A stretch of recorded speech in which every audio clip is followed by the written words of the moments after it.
E aí, pessoal, bem-vindos ao meu retorno. Já estamos em 2025, né?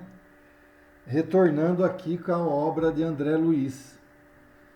E eu estive pensando a respeito de que obra que nós iríamos conversar a respeito, né?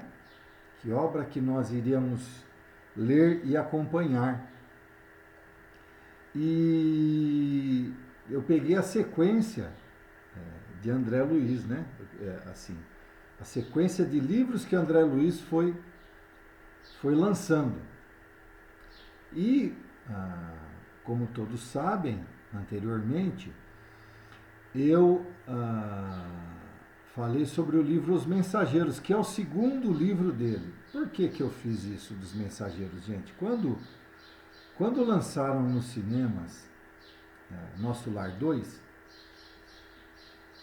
houve muita coisa que ficou no ar e muita coisa mal explicada e muita coisa fora de contexto que não estão nos livros do mundo espiritual, né? Dos livros espíritas, da obra de André Luiz.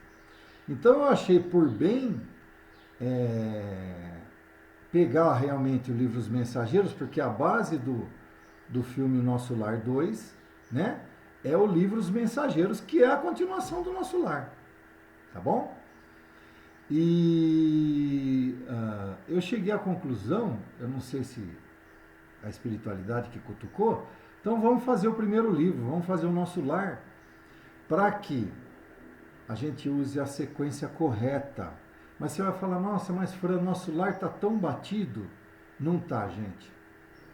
Não está. Olha, eu estive lendo alguma coisa do livro Nosso Lar e que me deixou realmente meio fora da casinha, sabe? Que me surpreendeu, evidentemente que surpreendeu de uma maneira bacana, né? Uma grata surpresa.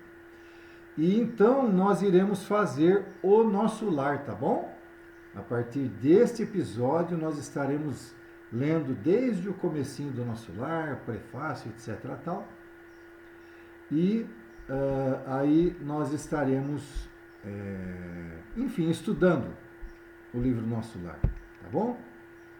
Lembrando, minha gente, que Nosso Lar foi lançado em 43, em 43, depois logo em seguida foi lançado Mensageiros. Nosso Lar e Mensageiros foram lançamentos quase que simultâneos.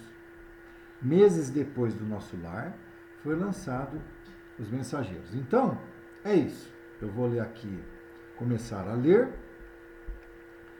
E quem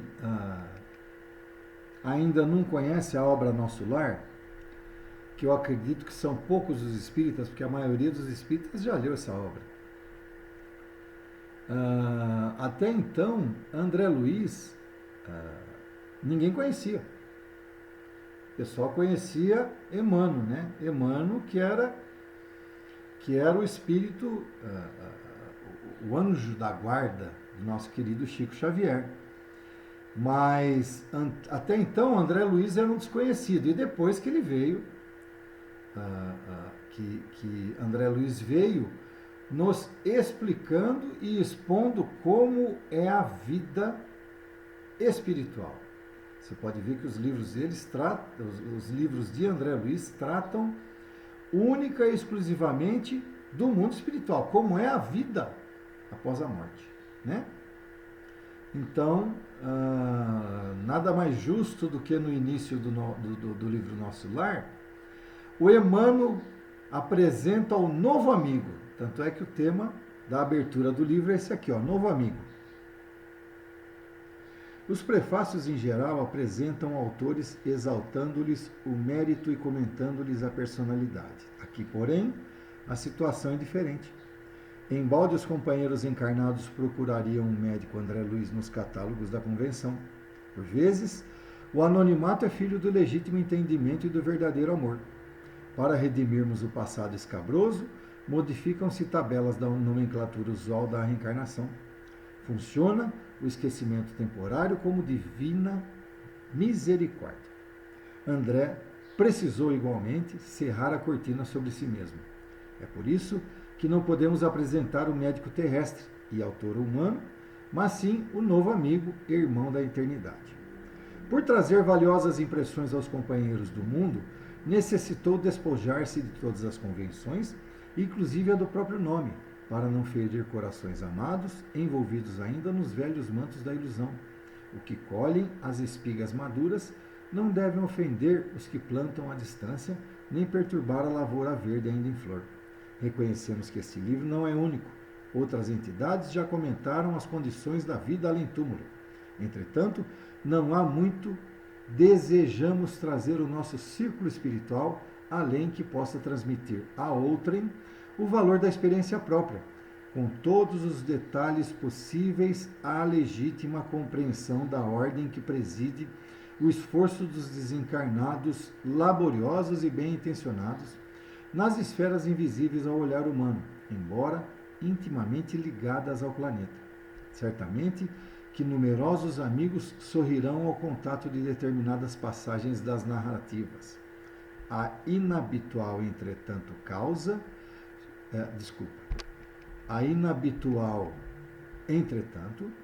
causa surpresa em todos os tempos. Quem não sorriria na Terra anos atrás, quando se lhe falasse da aviação, da eletricidade, da radiofonia? A surpresa, a perplexidade e a dúvida são de todos os aprendizes que ainda não passaram pela lição. É mais natural, é justíssimo. Não comentaríamos desse modo qualquer impressão alheia. Todo leitor precisa analisar o que lê. Reportamo-nos, pois, tão somente ao objetivo essencial do trabalho. O Espiritismo ganha expressão numérica. Milhares de criaturas interessam-se pelos seus trabalhos, modalidades e experiências. Nesse campo imenso de novidades, todavia, não deve o homem descurar a si mesmo. Não basta investigar fenômenos, aderir verbalmente, melhorar a estatística, doutrinar consciências alheias, fazer proselitismo e conquistar favores da opinião, por mais respeitável que seja no plano físico. É indispensável cogitar do conhecimento de nossos infinitos potenciais, aplicando-os por nossa vez nos serviços do bem. O homem terrestre não é um deserdado, é filho de Deus em trabalho construtivo, envergando a roupagem da carne. Aluno de escola benemérita, onde precisa aprender a elevar-se. A luta humana é a sua oportunidade, a sua ferramenta e o seu livro. O intercâmbio com o invisível é um movimento sagrado em função restauradora do cristianismo puro, que ninguém, todavia, se descuide das necessidades próprias no lugar que ocupa pela vontade do Senhor. André Luiz vem contar a você, leitor amigo, que a maior surpresa da morte carnal é a de nos colocar face a face com a própria consciência, onde edificamos o céu, estacionamos no purgatório ou nos precipitamos no abismo infernal. Vem lembrar que a terra é oficina sagrada e que ninguém a menosprezará, sem conhecer o preço do terrível engano a que submeteu o próprio coração. Guarde a experiência dele no livro d'Alma. Ela diz bem alto que não basta à criatura apegar-se à existência humana, mas precisa saber aproveitá-la dignamente. Que os passos do cristão, em qualquer escola religiosa, devem se dirigir-se verdadeiramente ao Cristo, e que em nosso campo doutrinário precisamos em verdade do espiritismo e do espiritualismo, mas muito mais de espiritualidade. Emmanuel, Pedro Leopoldo, 3 de outubro de 43, né? Então, gente, é o seguinte, o que Emmanuel deixa bem claro para a gente, e que existe muita teoria de que André Luiz foi um médico brasileiro da década do século XX, em meados dos anos 20, né? Lá em 1920, e existem várias teorias a respeito, mas Emmanuel deixa bem claro que nunca, nunca, ninguém vai saber quem é André Luiz. A não ser que alguém volte lá do mundo espiritual para contar para a gente, né? Mas não, gente. André Luiz tá cerrado, ele deixa bem claro que está cerrado aos nossos olhos. Quer dizer, fechado, está a impossibilidade dos nossos olhos e ouvidos saberem quem é André Luiz. E aí ele comenta que, devido a quem está no planeta Terra da época, que já não desencarnou, para não seja constrangido mediante alguma passagem, e que muitos se reconheceriam nessa passagem, tá? Realmente André Luiz fica incógnito. Ninguém sabe, gente. É tudo, qualquer coisa que houver em torno do nome André Luiz é especulação. Tudo é especulativo. Ele deu uma dica que viveu lá, que pode ser Vital Brasil, que pode ser fulano, que pode ser... Não. É tudo especulação. Não existe nada comprovado. Tá bom? Então, realmente, Emmanuel deixa muito, mas muito claro que ninguém sabe que é André Luiz. E logo em seguida agora nós temos a mensagem de André Luiz, tá bom? A vida não cessa. A vida é fonte eterna e a morte é jogo escuro das ilusões. O grande rio tem seu trajeto antes do mar imenso. Copiando-lhe a expressão, a alma percorre igualmente caminhos variados e etapas diversas. Também recebe afluentes de conhecimentos. Aqui e ali, avoluma-se em expressão e purifica-se em qualidade antes de encontrar o oceano eterno da sabedoria. Olha que coisa maravilhosa. Ele fez uma comparação, né? Que a nossa alma é um rio gigante, que vai sempre em frente. E o conhecimento são os afluentes que vão chegando até esse rio, que é a nossa alma, que é o nosso conhecimento, que nós vamos adquirindo conhecimento e que esse rio cada vez vai ficando mais volumoso e crescendo em sabedoria. E é justamente, olha aqui, oceano eterno da sabedoria, que coisa linda, gente. Cerrar os olhos carnais constitui operação demasiadamente simples.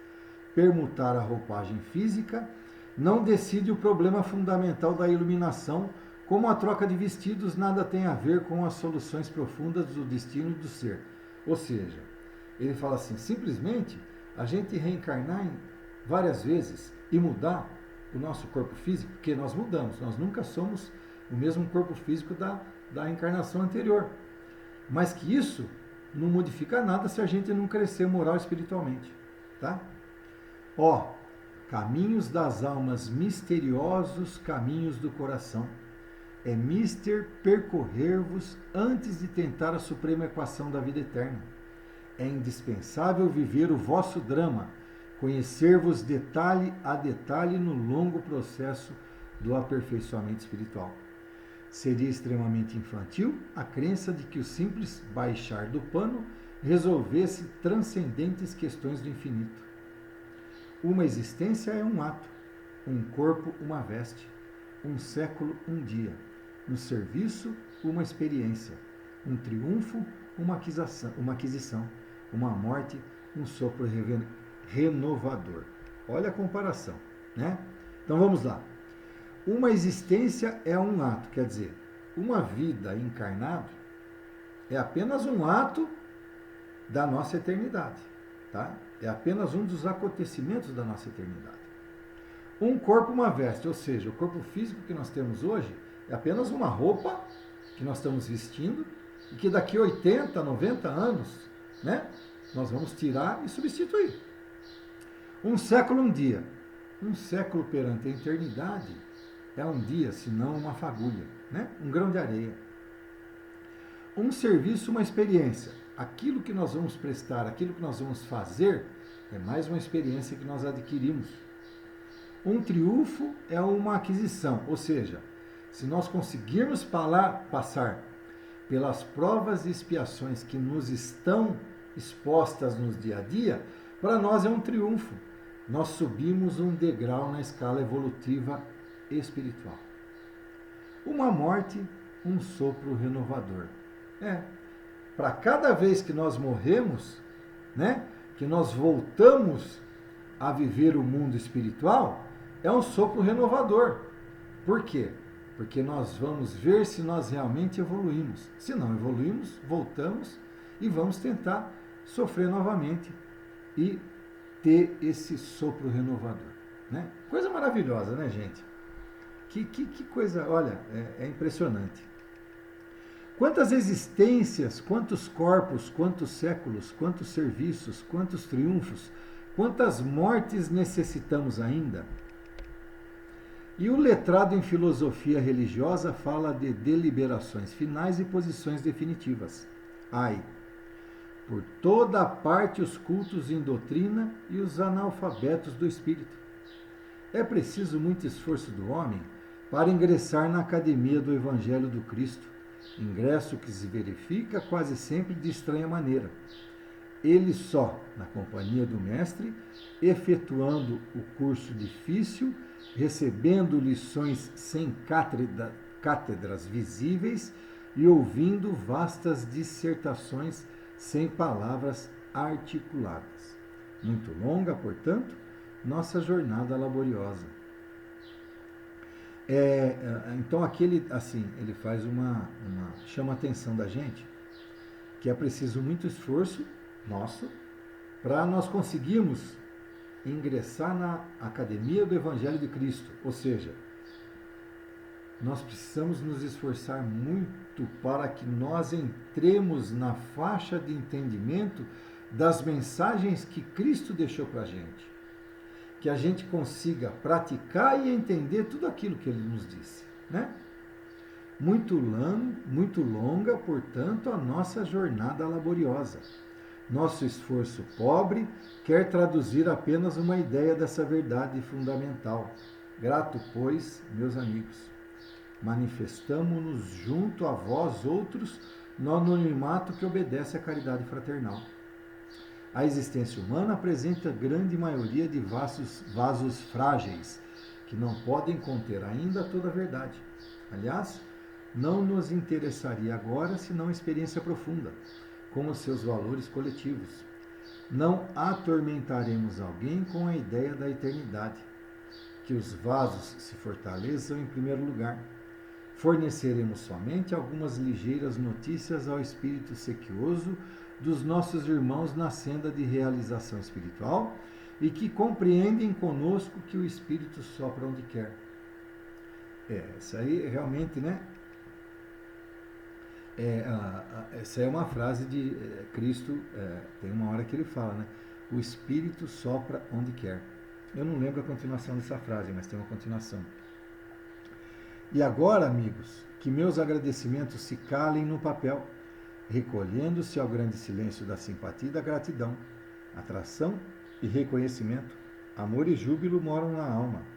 Crede que guardarei semelhantes valores comigo, a vosso respeito, no santuário do coração.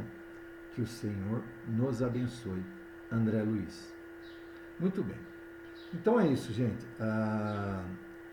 Emmanuel apresenta André Luiz e André Luiz se apresenta que a partir de agora ele vai colocar no papel toda aquela experiência que ele tem e que ele teve, né? Para que nós consigamos entender mais a vida após a morte. Tá bom? Então, a partir do próximo vídeo, eu estarei já no capítulo 1, nas zonas inferiores. Nós vamos destrinchar esse livro muito mais do que no filme, tá bom? Porque o filme sempre é um resumo e às vezes os resumos deixam coisas a desejar, né? Então, eu espero que todos vocês estejam comigo. Mais uma vez, voltando lá atrás, como eu sempre falo, né? Eu não edito os vídeos, tá aí os erros de leitura, a hora que eu paro às vezes para pensar, para falar alguma coisa, e vamos dar continuidade a esse estudo maravilhoso do livro Nosso Lar. Agradeço a todos, vão lá, curtam, compartilhem, inscrevam-se no canal, porque quanto mais gente inscrita, mais curtição tiver o vídeo, mais alcance terá também a outras pessoas que gostam desse tipo de conteúdo espírita. Tá bom? Um grande abraço a todos e até a próxima.